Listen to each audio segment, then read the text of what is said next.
আসসালামু আলাইকুম। আজকে রান্না করব ছোট মাছ আলু দিয়ে চচ্চড়ি। তো দেখেন কিভাবে কি করি।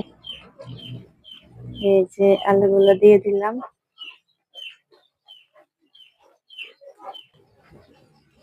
তারপর দিয়ে দিলাম পেঁয়াজ কুচি, মরিচ কুচি দুটোই দিয়ে দিলাম। কিভাবে রান্না করি সেটা আপনাদের সাথে শেয়ার করতেছি।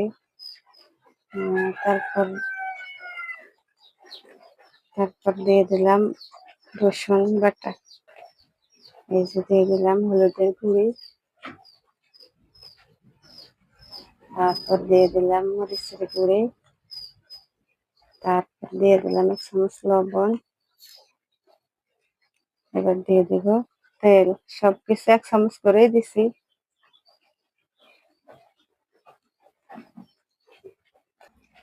এবার টমেটো গুলাও দিয়ে দিছি।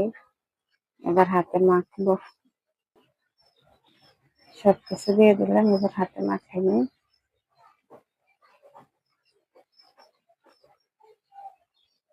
এই যে মাখানি হয়ে গেছে। এবার হাত দিয়ে একটু পানি দিয়ে দিব, এবার চুলায় বসাই দিব।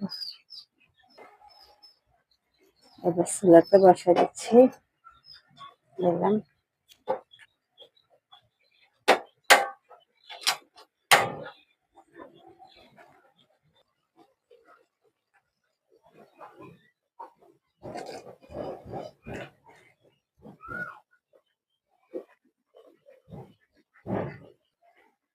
এবার বসাই দিলাম ডাল।